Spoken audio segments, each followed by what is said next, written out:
नमस्कार दोस्तों, एक बार फिर हम इन्वर्स ट्रिग्नोमेट्री के पार्ट सेकंड के साथ आपके साथ हैं। पिछले जो वीडियो में हमने देखा था कि इन्वर्स ट्रिग्नोमेट्री में कैसे प्रिंसिपल वैल्यूज़ को कैलकुलेट करते हैं, इसका एक छोटा सा वीडियो था अपना 10 से 15-20 मिनट का। तो उसके जस्ट बाद क्या है, उससे रिलेटेड जो आपके कुछ एक क्वेश्चंस हैं उनको किस तरीके से सॉल्व करना है, एनसीईआरटी बेस्ड आपका स्टेट बोर्ड के हिसाब से देखा जाए कुछ एक क्वेश्चंस रहेंगे, तो यहाँ पर हम आपको उनको करके दिखाएंगे। यहाँ पर जैसे जनरली क्वेश्चन दे के रखा है प्रिंसिपल वैल्यू के अकॉर्डिंग कि ये जो टॉपिक है आपका, सॉरी क्वेश्चन है आपका, साइन इनवर्स ऑफ 1/√2। ये जो दे के रखा है तो इसमें इन्होंने बोला इसकी प्रिंसिपल वैल्यू कैलकुलेट करनी है हमें कि इसकी जो प्रिंसिपल वैल्यू होगी क्या होगी। जनरली यहाँ पे जो फंक्शन दे के रखा है वो आपका क्या है, साइन इनवर्स। साइन इनवर्स जो फंक्शन दे के रखा है तो इसका मतलब इसका जो आंसर आने वाला है आपका रेडियंस के केस में जो आएगा वो आपका -π/2 से लेके +π/2 के बीच में लाई करने वाला है। अब इस तरीके के क्वेश्चंस को सॉल्व कैसे करते हैं, पेस सबसे पहले यहाँ पे क्या है 2 से 3 तरीके से बताने की शायद कोशिश करूँगा। जितना यहाँ पर होगा एक बारी मैं देखता जाऊँगा और आपको बताता जाऊँगा। तो यहाँ पर जनरली जो देखने में आ रहा है कि यहाँ पे साइन इनवर्स ऑफ 1/√2 आपका, इस वाले पार्ट को हम क्या मान ले रहे हैं, कोई एक अदर वेरिएबल, फॉर एग्जाम्पल हमने y मान लिया। अब हमने इसको y माना तो ये क्या है आपका sine inverse 1/√2 is equal to y. तो ये साइन इनवर्स वाला केस अगर हम इस साइड शिफ्ट कराते हैं तो ये 1/√2 किसके बराबर हो जाएगा, आपका साइन वाई के इक्वल हो जाएगा। अब यहाँ पे जो देखा हमने sine y is equal to 1/√2, अब हम यहाँ पर ये देखेंगे कि ये 1/√2 जो है साइन के फंक्शन में वैल्यू हमें कहाँ पर पाई जाती है। तो ये 1/√2 होती है साइन के केस में, हमें π/4 के केस में मिलती है, यानी साइन 45 पे हमें ये वैल्यू मिलेगी 1/√2। तो यहाँ पर अगर मैं इस वाले पार्ट को इस वाले पार्ट से कंपेयर कराता हूँ तो ये जो y है किसके इक्वल होने वाला है, आपका π/4 के इक्वल होगा। तो यहाँ पर जो y है आपका क्या होने वाला है, π/4। तो हम ये जो वैल्यू निकल के आई इसको एक बार चेक जरूर करके देखेंगे कि ये प्रिंसिपल वैल्यू के अंडर लाइक कर भी रहा है या नहीं कर रहा है। तो यहाँ पर हमने देखा कि जो साइन की प्रिंसिपल वैल्यू होती है -π/2 से लेके +π/2, तो दोनों के दोनों पार्ट्स आपके इंक्लूड है। तो इनको हमने यहाँ पर चेक करा, देखा कि जो π/4 है -π/2 से लेके +π/2 के बीच में लाई कर भी रहा है। तो इस क्वेश्चन का जो आंसर रहने वाला है वो आपका क्या रहेगा, π/4। तो इस तरीके के जो पार्ट्स होते हैं इन्हें हम क्या बोलते हैं, principal value of the particular question.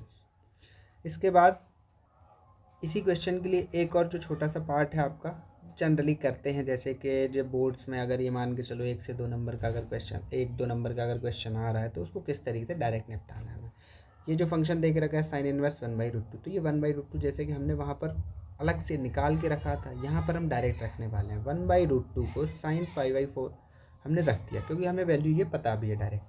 तो यहाँ पे साइन इनवर्स से साइन वाले पार्ट को कैंसिल आउट कराया, देखा कि ये निकल के जो रिजल्ट आ रहा है वो भी क्या है आपका π/4। ऊपर भी π/4 था, नीचे भी π/4 है और प्रिंसिपल वैल्यू ऑलरेडी हम लोग को पता है। सो हमने यहाँ पे क्या कह दिया कि ये जो होगा π/4, इस वाले केस की क्या निकल के आने वाली है, प्रिंसिपल वैल्यू। इसके बाद जो अपना एक क्वेश्चन अगला दे के रखा है आपका tan इनवर्स ऑफ -1। अब ऐसे जो केसेस आते हैं जहाँ पर ये जो केस रहेगा आपका इन्वर्टिबल फंक्शन के अंदर का जो ये डोमेन वाला केस जब नेगेटिव रहता है, जब नेगेटिव रहता है उस केसेस में क्या होता है कि डायरेक्ट अगर इसको कैलकुलेट करें तो ये हमें कैलकुलेशन में दिक्कत देता है। तो यहाँ पर हम क्या करने वाले हैं, इसको थोड़ा सा डिटेल में यहाँ पर बता के रखा है मैंने, तो उसको दोबारा से एक बार एलेबोरेट कर दे रहा हूँ। यहाँ पर देखने में आया, सबसे पहले देख लिया जाए कि tan इनवर्स x की जो प्रिंसिपल वैल्यू होती है वो कहाँ से कहाँ होती है, यानी π/2 से लेके -π/2 से लेके प्लस के π/2 तक। यानी कि आपका इसका जो आंसर आने वाला है इन दोनों टर्म्स के बीचों बीच होगा, ना इससे आगे ना इससे पीछे। अगर ऐसा होता है तो हम उस वाले को दोबारा से रीअरेंज करके इस वाले इंटरवल में लेके आने वाले हैं। तो यहाँ पर हमने क्या देखा कि tan इनवर्स ऑफ -1, जैसे कि अभी ये सेकंड वाले स्टेप में देखा था कि 1/√2 को हमने डायरेक्ट साइन π/4 लिखा था।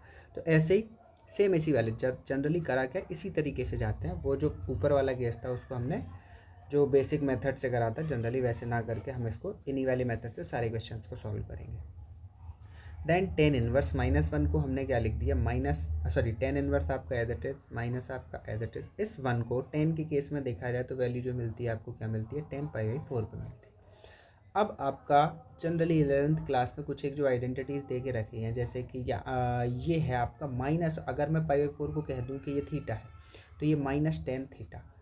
-tan थीटा दो केसेस में निकल के आता है, -tan थीटा आपका तो ये जो माइनस ऑफ टेन थीटा है आपका दो केसेस में निकल के आता है। एक तो होता है टेन ऑफ माइनस थीटा, इस वाले केस की वैल्यू भी आपकी माइनस टेन थीटा ही रहती है, और ten of pi minus theta ये भी आपका क्या रहने वाला है, माइनस ऑफ टेन थीटा ही रहेगा। जैसे कि यहाँ पर इस वाले लूप के थ्रू समझते हैं।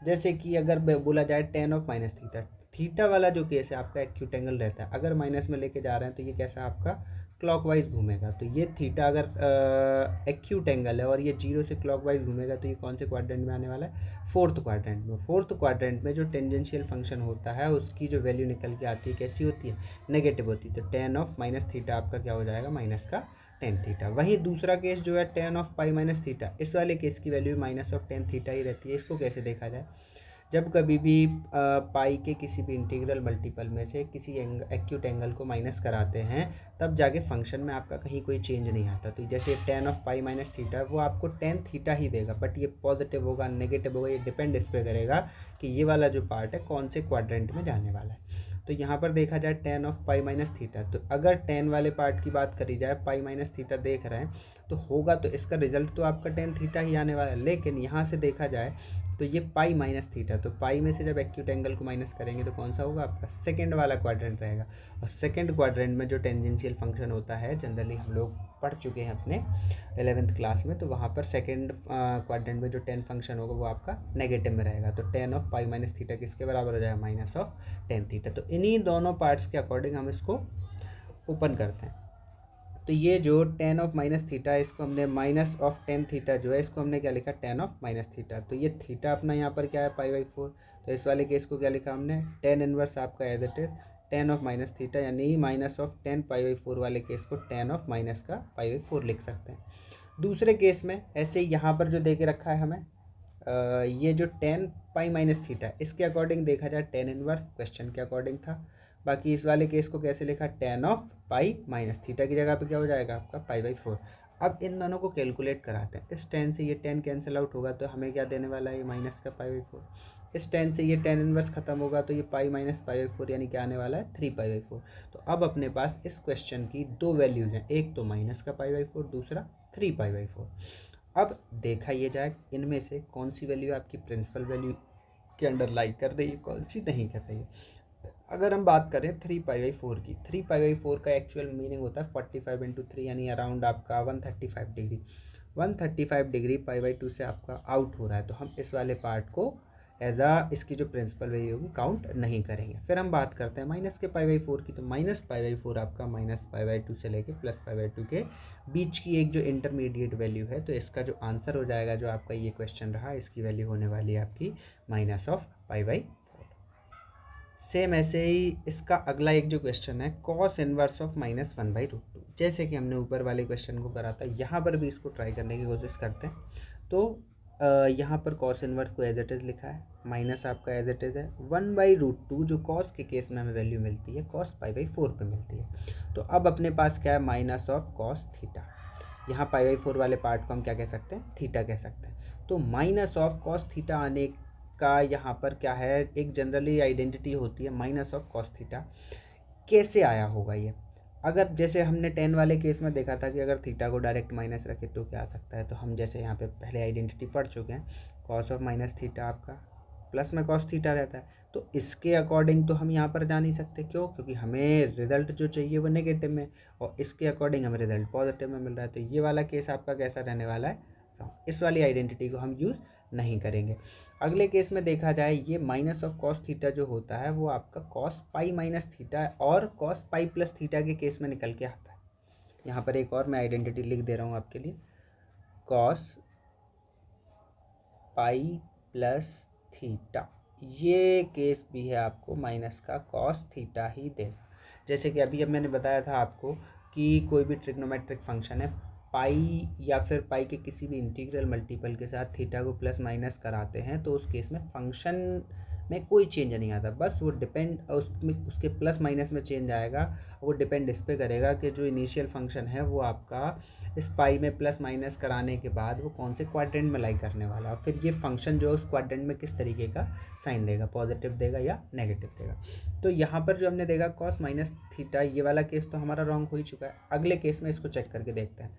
तो कॉस पाई माइनस थीटा आपका क्या देता है, माइनस ऑफ कॉस थीटा। तो ये जो माइनस ये रहा कॉस, ये रहा थीटा। तो ये कैसे निकल के आया होगा इस वाले पार्ट के अकॉर्डिंग?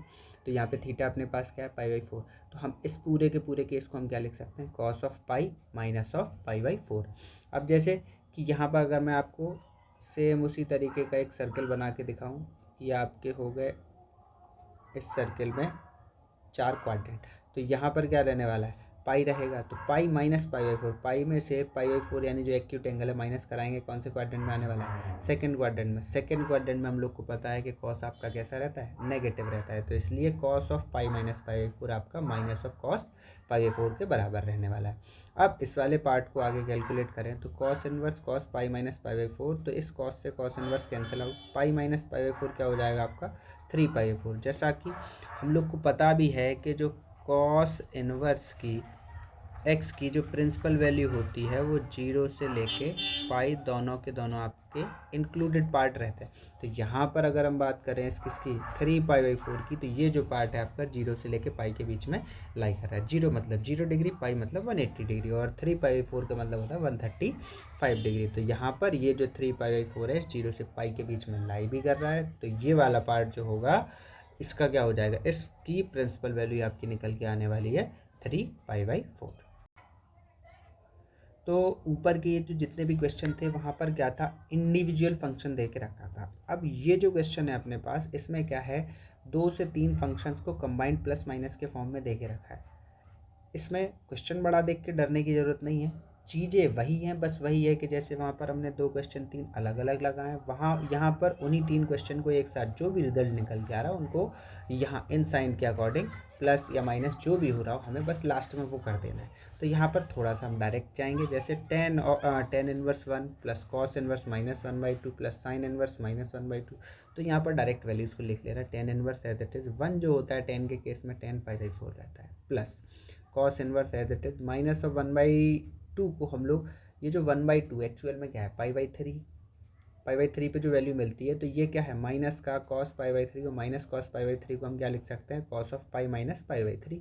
और कॉस ऑफ पाई माइनस π/3 को जब कैलकुलेट कराएंगे तो कॉस ऑफ 2π/3 देने वाला है, प्लस साइन इनवर्स -1/2। तो -1/2 ये जो साइन वाला केस है नेगेटिव में कौन से, फोर्थ क्वाड्रेंट में आता है, और ये 1/2 कौन से, π/6 पे पाया जाता है। तो यहाँ पर क्या कर देना है, इसको डायरेक्ट लिखेंगे साइन ऑफ माइनस का π/6। तो ये जो केस मिलेगा आपका, ये कौन से, फोर्थ क्वाड्रेंट में जाने वाला है। यहाँ टेन इनवर्स से 10 को हटाया सो मिलेगा π/4, कॉस से कॉस को हटाया सो मिलेगा 2π/3, ये प्लस का है साथ में प्लस रखेंगे, ये माइनस ऑफ π/6 देगा साइन से, साइन इनवर्स हटाने के बाद तो माइनस इंटू प्लस आपका माइनस हो जाएगा, ये क्या होगा π/6। इन सारे पार्ट्स को कैलकुलेट करने पे ये कुछ इस तरीके की वैल्यू मिलेगी, 3π + 8π माइनस ऑफ 2π/12। और इन सब को जब कैलकुलेट कराएंगे तो क्या मिलने वाला है, 9π/12। और इसको सिंप्लीफाई कराने पर 3π/4 आपकी इस पूरे के पूरे पार्ट की ये फाइनल वैल्यू मिलने वाली है। इसके बाद हम बात करते हैं इस क्वेश्चन की। तो इस क्वेश्चन में भी हमें क्या है, 2 फंक्शन दिखाई दे रहे हैं। अब इन 2 फंक्शन में एक तो आपका पॉजिटिव ये क्या कहते हैं डोमेन के साथ मिला है, तो ऐसे क्वेश्चन में ज़्यादा दिक्कत नहीं होती, थोड़ा बहुत जो लूप घुमाने की ज़रूरत पड़ती है वो आपको नेगेटिव वाले केस में पड़ती है। तो इस वाले क्वेश्चन को भी देखते हैं। टेन इनवर्स √3 है, तो टेन इनवर्स 10 ऑफ π/3 पे, क्योंकि हमें 10 के केस में √3 वैल्यू मिलती है, minus as it is. Sec inverse आपका ये रहेगा -2 आपका माइनस ऑफ सेक π/3 लिख सकते हैं हम लोग, क्योंकि 2 हमें जो वैल्यू मिलती है सेक π/3 पे मिलती है। अब इस वाले केस में इसको चेंज कराने की खासी कोई ज़रूरत है नहीं, टेन इनवर्स से 10 हटाने का π/3 मिलना ही है हमें, minus as it is sec inverse as it is. ये जो निकल गया है सेक वाला केस, इसकी जो प्रिंसिपल वैल्यू होती है 0 से पाई के बीच में लाई करती है। तो यहाँ पर इस वाले केस को हम कैसे लिखेंगे, sec of pi minus of π/3, क्योंकि ये ऐसा करने पर ये क्या होगा, सेकेंड क्वाड्रेंट में भी जाएगा और हमें इसकी प्रिंसिपल वैल्यू की वैल्यू भी मिलने वाली है। तो यहाँ पर सेक से सेक हटाने पर पाई माइनस π/3 हमें क्या देगा, 2π/3 देगा। इस वाले केस ने हमें दिया π/3, इस वाले केस ने दिया हमें 2π/3। बस यहाँ के π/3 में से हमें इस वाले साइन के अकॉर्डिंग क्या माइनस कराना, और रिजल्ट देगा हमें ये क्या, माइनस का π/3। अब इसके बाद अगले क्वेश्चन की बात करें तो अगले क्वेश्चन में यहाँ पर क्या है, कुछ एक प्रॉपर्टीज़ और द इनवर्स ट्रिग्नोमेट्रिक फंक्शन करके कुछ एक पार्ट दे के रखा है। तो किस तरीके से यहाँ पे हमें इन वैल्यूज़ को कैलकुलेट करना है, क्या प्रूविंग करानी है क्या नहीं कराना है, क्वेश्चंस के थ्रू हम यहाँ पर देखने वाले हैं। तो यहाँ पर जैसे कि ये क्वेश्चन दे के रखा है कि sine inverse bracket 2x into square root में 1 minus x square is equal to 2 times of sine inverse x हमें प्रूव कराना है। तो इस वाले केस को हमें ये प्रूव कराना है, तो कैसे कराने वाले हैं उसको देखते हैं हम थोड़ा सा।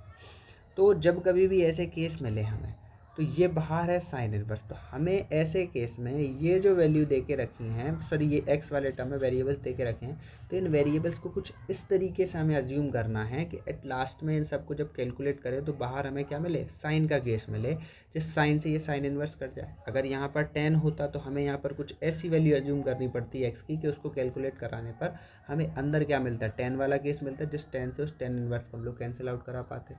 ऐसे ही अगर कोई मान के चलो कॉट इनवर्स वाला केस होता तो यहाँ पर हमें कुछ ऐसी वैल्यू रखवानी पड़ती जिससे क्या होता अपना कि यहाँ पर कॉट वाला केस मिलता, बाकी का अंदर थीटा जो भी है सो बना रहता, कॉट से कॉट इनवर्स को कैंसिल आउट करा देते।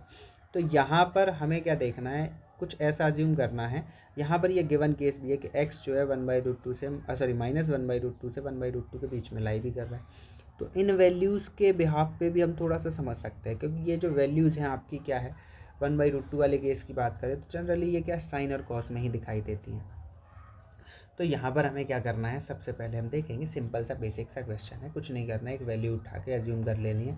तो जैसे कि यहाँ पे एक्स को हमने मान लिया कॉस थीटा, जैसे एक्स को माना हमने कॉस थीटा। यहाँ पर कुछ एक अजम्पशन में भी हो सकते हैं, शुरू में गलत हों, में भी सही हो सकता है जो प्रूव होने के लिए आने वाला वो एक्चुअल में ना निकल गया, वो अपने अजम्पशन पर डिपेंड करेगा। तो यहाँ पर हम देखते हैं कि x को हमने क्या मान लिया, जैसे cos थीटा माना, तो इस x की जगह पे cos थीटा को पुट कराने पे क्या मिलेगा, साइन इनवर्स आपका ये वाला केस एज इट इज 2 आपका एज इट इज x की जगह cos थीटा स्क्वायर रूट में आपका 1 माइनस कॉस स्क्वायर थीटा। ये जो केस दे के रखा है तो इसके अकॉर्डिंग आगे देखें हम लोग, साइन इनवर्स वही का वही, 2 आपका वही का वही, 2 cos थीटा आपका वही का वही, 1 माइनस कॉस स्क्वायर थीटा जो आपका आइडेंटिटी के अकॉर्डिंग क्या होता है, साइन स्क्वायर थीटा होता है। Sine square theta square root से बाहर निकल के आएगा, क्या हो जाएगा, साइन थीटा। ये जो आइडेंटिटी दिखाई दे रही है वो किसकी, आपकी साइन 2 थीटा की। साइन से साइन इनवर्स को कैंसिल आउट कराओ। ये जो वैल्यू हमने अज्यूम करी है, तो अभी अपने पास क्या थी, एक्स की वैल्यू क्या थी, कॉस थीटा। अपने पास रिजल्ट क्या बचा है, 2 थीटा। 2 थीटा में थीटा की वैल्यू हम रखेंगे एक्स के ही टर्म में, तो एक्स हमने माना कॉस थीटा, कॉस इस साइड शिफ्ट कराएंगे तो थीटा की वैल्यू क्या आएगी, कॉस इनवर्स एक्स। तो ये वाला केस क्या हो जाएगा आपका, 2 times of cos inverse of x. क्या हमें ये वाली चीज़ प्रूव करानी थी, जी नहीं करानी थी। इसका मतलब हमने जो अज्यूम करा है वो वैल्यू अपनी करेक्ट नहीं थी। तो अब या तो साइन ले सकते थे या कॉस ले सकते थे। तो अगले केस में जब कॉस से काम नहीं चल रहा तो हम लोग साइन लेके चलेंगे। अभी यहाँ पर ये बताने के पीछे इकलौता रीज़न मेरा यही है कि बच्चा गलती कहाँ करता है, बच्चे को पता होना भी चाहिए। जब बच्चे को पता होगा तो शायद वो दोबारा नहीं करेगा। तो हम क्या है, सही के साथ साथ थोड़ा सा गलत की तरफ भी थोड़ा सा नेगेटिव होना भी ज़रूरी है। तो यहाँ पर आते हैं अब सही प्रॉपर तरीके से जो मानना है हमें उस वाले केस में। तो यहाँ पर हमने क्या करा, एक्स को मान लिया हमने साइन थीटा। तो ये केसेस हम यहाँ पर इस वाले पार्ट में पुट कराएंगे, sine inverse 2 as it is x की जगह साइन थीटा स्क्वायर रूट में 1 माइनस साइन स्क्वायर थीटा, यानी क्या देगा, स्क्वायर रूट के अंदर कॉस स्क्वायर थीटा देगा। कॉस स्क्वायर थीटा रूट से बाहर निकल के हमें देगा कॉस थीटा। ये जो केस है दोबारा से आइडेंटिटी किसकी बनने वाली है, साइन 2 थीटा की। साइन से साइन इनवर्स कैंसिल आउट, तो ये केस जो होगा आपका क्या बचेगा, सिर्फ 2 थीटा बचेगा। तो यहाँ पर थीटा की वैल्यू कैलकुलेट करेंगे, साइन इस साइड शिफ्ट होकर क्या हो जाएगा, sine inverse of x. Theta की वैल्यू होगी साइन इनवर्स ऑफ एक्स, और यहाँ पर 2 थीटा की वैल्यू क्या हो जाएगी, 2 times of sine inverse of x, जो कि हमें प्रूफ कराना भी था। इसके बाद अगला ये जो क्वेश्चन दे के रखा है एनसीईआरटी के लिहाज से देखा जाए तो ये थोड़ा सा मोस्ट इम्पॉर्टेंट कह सकते हैं इसको, क्योंकि इसमें क्या है, थोड़ा सा अरेंजमेंट इधर से उधर करना पड़ता है ट्रिग्नोमेट्रिक पार्ट्स का। डायरेक्ट इसमें सिर्फ इनवर्स ट्रिग्नोमेट्री नहीं है, थोड़ा सा बेसिक ट्रिग्नोमेट्री की आइडेंटिटीज़ वाला केस भी है। जैसे कि यहाँ पे दे के रखा है आपका टेन इनवर्स ब्रैकेट में कॉस थीटा अपॉन में 1 माइनस साइन थीटा। अब यहाँ पर इनने बोला है कि इस वाले केस में इस पूरे पार्ट की वैल्यू कैलकुलेट करनी है हमें। तो यहाँ पर वैल्यू कैलकुलेट करने के लिए जैसा कि हमने बोला था कि भैया यहाँ पर कुछ इस तरीके से अरेंजमेंट चाहिए होगा हमें कि क्या मिले, 10 मिले, जिससे वो 10 इनवर्स कैंसिल आउट होगा, उसके बाद जो कुछ बचेगा वो आपकी वैल्यू रहने वाली। यहाँ पर जैसे कि गिवन है आपका कि जो आपका x है वो π/2 से लेस है और ग्रेटर देन माइनस का 3π/2 वाला केस है। तो यहाँ पर हम थोड़ी सी चीज़ों को देखते हैं। अगर यहाँ पर हमें 10 लाना हो तो ऐसा क्या करवाते हैं इस वाले पार्ट में। तो अगर इसको देखें cos x जो है, तो अगर मैं इस वाले केस को इस तरीके से लिखता हूँ, यानी x के डिवाइड में 2 और मल्टीप्लाई में 2, तो ये xy2 क्या हो जाएगा, थीटा वाला केस मान सकते हैं इसको, और ये वाला केस क्या हो जाएगा 2, तो ये क्या हो जाएगा cos 2 थीटा वाला केस होगा। cos 2 थीटा की जो एक आइडेंटिटी होती है आपकी 1 minus tan square theta upon में 1 प्लस टेन स्क्वायर थीटा होती है। यहाँ पर थीटा क्या है आपका xy2, तो यहाँ पर थीटा की जगह हमने क्या लिखा हुआ है xy2। सेम इसी तरीके से यहाँ वाले केस की बात करें तो 1 माइनस जो साइन एक्स है, इसको क्या किस तरीके से अपन लोग सॉल्व करा सकते हैं। तो ये जो साइन एक्स वाला केस है, इसको भी इसी वाले पार्ट के अकॉर्डिंग लिखा जा सकता है। जैसे कि मान के चलो इस साइन एक्स को हम क्या लिखते हैं, साइन ऑफ 2 इंटू xy2, इसको भी लिखा जा सकता था। तो यहाँ पे भी ये जो xy2 वाला केस है आपका थीटा की तरीके से हो जाएगा। तो ये साइन 2 थीटा की टेन के केस में एक आइडेंटिटी होती है 2 टेन थीटा अपॉन में 1 प्लस टेन स्क्वायर थीटा। तो इन दोनों पार्ट में, इन दोनों टर्म्स की जगह मैंने क्या करा, ये टेन के केस में ये सारी चीज़ें अरेंज कर लिया। अब हमें पता है बाहर टेन इन्वर्स है, अंदर सिर्फ टेन के केस में है।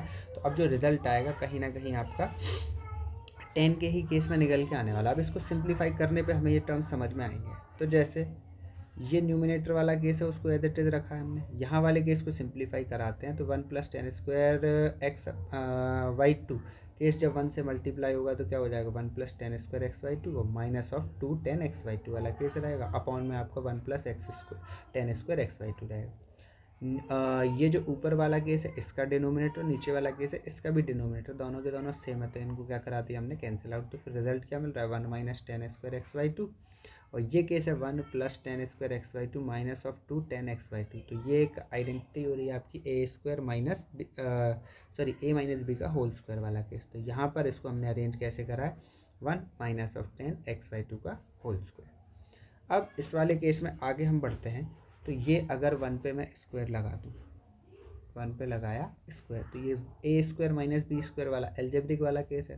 तो इसकी जगह हम लिख सकते हैं 1 minus tan x Y two into में 1 plus tan x Y two, और डिनोमिनेटर में आपका 1 minus tan x Y two का होल स्क्वायर ऑलरेडी है। तो यहाँ पर इस एक पार्ट से यहाँ का एक पार्ट कैंसिल आउट होगा। तो अब अपने पास क्या बचने वाला है 1 plus tan x Y two ये, अपॉन में 1 minus tan x Y two ये। अब यहाँ पर देखा जाए इस वाले वन को हम क्या करने वाले हैं, 1 जो वैल्यू होती है 10 के केस में पाई बाई 4 पे मिल जाती है। तो इस 1 को हमने चेंज करके क्या लिख दिया 10 पाई बाई 4 प्लस में 10 x by two as it is बना रहने दिया। इस वाले 1 को एज इट इज़ बना रहने दिया। 10 एक्स बाई टू में अगर 1 से मल्टीप्लाई अगर करा दिया जाता है, फ़र्क तो कोई नहीं पड़ता, लेकिन इससे हम एक आइडेंटिटी बना सकते हैं। तो इस 1 की जगह हमने क्या लिख दिया 10 पाई बाई 4, बाकी माइनस का 10 एक्स बाई टू था वो आपका यहीं का यहीं। अब ये जो केस दिखाई दे रहा है, ये जो आइडेंटिटी है किसकी है, 10 of pi by 4 plus x Y two. X Y two क्या है आपका थीटा, जैसे 10 pi by 4 plus 10 theta upon में 1 minus 10 pi by 4 into 10 theta जो दिखाई दे रहा है। तो ये क्या हो जाएगा, ये केस निकल गया है। तो यहाँ पर हम ये जो देखते चले हैं, ये जो वैल्यूज़ मिली हैं अभी तक, ये सब किसकी थी, कॉस एक्स अपॉन में 1 माइनस साइन एक्स की वैल्यू है। एक्चुअल में जो हमें कैलकुलेट कराना है वो चीज़ें क्या थी आपकी, ये वाली। तो यहाँ पर हमें क्या करना है, इसकी जगह हमने कैलकुलेट कराया इसको, तो इसकी जगह हमने रख दिया यहाँ पर। जैसा कि बताया था कि इस केस को हमें 10 के केस में कन्वर्ट कराना है, तो इस 10 से इस 10 इनवर्स को कैंसिल आउट कराएंगे तो ये क्या मिलेगा पाई बाई 4 प्लस में एक्स बाई टू। तो ये जो केस मिला है ये आपका प्रॉपर क्या रहने वाला है आंसर। इसी क्वेश्चन को एक और मेथड के थ्रू भी यहाँ पर कराया गया है। जैसे बाकी की चीज़ें छोड़ के मैंने सिर्फ वहाँ का जो डोमेन वाला केस था उसी की वैल्यू लिख के रखी है। तो जैसे एक कॉस एक्स है, जैसे कि ऊपर करके दिखाया था वहाँ पर कि कॉस एक्स को हम क्या लिख सकते हैं, cos of 2 into x Y two वाला केस। तो ये क्या हो गया कॉस 2 थीटा का केस है। कॉस 2 थीटा की एक आइडेंटिटी होती है cos square theta minus of sine square theta. तो थीटा क्या है अपना यहाँ पर एक्स वाई टू, तो cos square x Y two minus sine square x Y two लिख चुके हैं। यहाँ वाला जो केस है आपका 1 minus of sine x, 1 minus sine x है। तो यहाँ पर अगर देखा जाए तो इस 1 को क्या लिखा जा सकता है, cos square x Y two plus sine square x Y two लिखा जा सकता है, क्योंकि ये क्या है थीटा, जनरली हम लोग जानते भी हैं sign square theta plus cos square theta की वैल्यू जो होती है 1 होती है। तो इस वाले 1 की जगह पे हम क्या लिख चुके हैं, जो थीटा एक्चुअल में अपने पास क्या होने वाला है एक्स वाई टू मान के हमने लिख दिया, और बाकी का ये साइन एक्स जैसे कि ऊपर शिफ्ट कराया था चेंज करा था, सेम यहाँ पर भी कराएंगे। तो ये जो केस है इसकी जगह यही रहने वाला है। और यहाँ पर ये जो दिख रहा है cos square x by two plus sine square x by two minus two times of cos x by two into sine x by to, तो कैसे उसको हम क्या लिख देंगे, cos x by two minus of sine x by to का whole square. ये वाला जो पार्ट है इसको ए माइनस बी ए प्लस बी वाले केस में चेंज करा है, तो इस एक केस से ये वाला यहाँ का एक केस कैंसिल आउट हो जाएगा।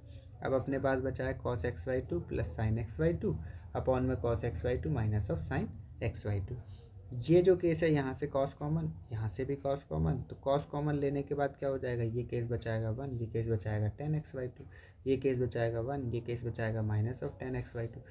इसके बाद आगे का पूरा प्रोसीजर जो है आपका यहाँ तक हम ऑलरेडी कर चुके हैं, और यहीं तक केस इसके आगे वाला पार्ट क्या है, पूरा का पूरा प्रोसीजर यही रहने वाला है। तो यहाँ पर इसी क्वेश्चन को हम दो तरीके से ऐसे कर सकते हैं। तो इतने क्वेश्चन एक वीडियो के लिए मेरे हिसाब से सफिशिएंट है, क्योंकि नहीं वीडियो लेंदी हो जाता है तो थोड़ा सा बोरिंग हो जाता है। तो हम यहाँ पर क्या करेंगे, इसके जो रिमेनिंग पार्ट्स है, रिमेनिंग क्वेश्चंस हैं, उनको हम अपने पार्ट 3 में लेके आएंगे। उसके लिए आप हमसे बराबर जुड़े रहें। किसी भी तरीके का यहाँ पर किसी भी क्वेश्चन में कहीं कोई क्वेरी हो, आप बेझिझक कमेंट सेक्शन में डाल सकते हैं। और थोड़ा सा एक और चीज़ देखी जाए, सब्सक्राइब करने में थोड़ा सा लोग कंजूसी कर रहे हैं, तो मैं चाहूँगा कि थोड़ा सा जल्दी जल्दी सब्सक्राइब करें और थोड़ा सा हमें मोटिवेट करें, जिससे हम आपको और ज़्यादा मोटिवेट कर सकें। मिलते हैं आपके साथ अगले वीडियो में। Thank you.